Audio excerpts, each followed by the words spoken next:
こんにちは。桜の間日本語ルームのゆきえです。この前、面白い喫茶店に行ってきました。今日はその喫茶店の紹介をしたいと思います。その喫茶店は、ここです。喫茶店セピアという喫茶店です。この喫茶店は、東京都葛飾区柴又というところにあります。皆さん、柴又を知っていますか？柴又というのは、男はつらいよというドラマの舞台になったところです。男はつらいよは、昔のドラマで、日本ではとても人気があるドラマです。柴又は男がつらいよというドラマがあっただけではなくて、ちょっと京都みたいな商店街があったり、昔ながらの道があったりするので、行ってみるととても面白い場所です。昔ながらの道とはまた少し別のところ、歩いて1分2分ぐらいのところなんですが、そこにこの喫茶店セピアという店がありました。ここは喫茶店という名前の通り、喫茶店です。カフェというよりは、昔っぽい喫茶店ですね。メニューはこんな感じでいろいろありました。もちろん食べ物もあります。オムライスとか、ナポリタンとか、プリンとか、昔から日本にあるような懐かしい感じの料理があります。私はこのようにフロートというドリンクを頼みました。フロートというのは飲み物の上にアイスクリームが乗っているものです。このフロートの種類がたくさんありました。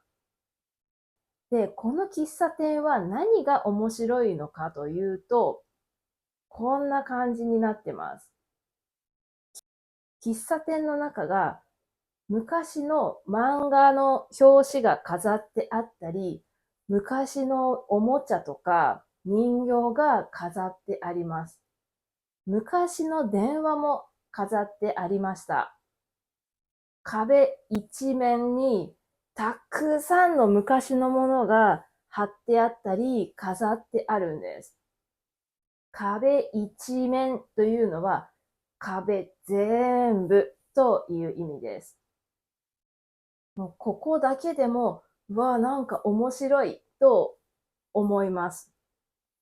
日本の50代、60代ぐらいの人だったら、懐かしいと思うかもしれません。若い人もたくさん来ていました。少女漫画がメインです。女の子がよく見る漫画。これが少女漫画です。この喫茶店は普通の一軒家、一つの家を改造して喫茶店にしたようです。改造というのはそのために作り直す、少し直すという意味ですね。で、この喫茶店は2階建てなんですが、1階は喫茶店です。座って飲んだり食べたりするところ。2階はキャンディー博物館という博物館になってます。キャンディーを知っていますか？私が行った日は中国のお客さんが多かったようで、中国の方がそのキャンディー博物館を見て帰ったということでした。だから、キャンディーは外国でも有名なのかなと思ったのですが、皆さんは知っていますか？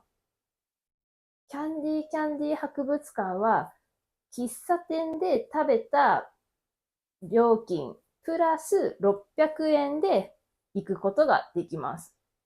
私たちが行った日は、たまたま館長さんという、そのキャンディー博物館を管理している人がいました。この人がすごくインパクトがある人で、もうね、面白いです。男の人なんですが、キャンディーキャンディーの衣装を着て、髪の毛も、カツラをかぶって、キャンディーキャンディーのような格好になっていました。キャンディーキャンディー博物館には、キャンディーキャンディーのおもちゃとか、キャンディーキャンディーの漫画の本がもうたくさん飾ってありました。昔のおもちゃなので、今とは全然遊び方が違ったり、今では考えられないようなおもちゃがあって、もうすごく楽しかったです。私は懐かしいというよりは新鮮な感じで見ていました。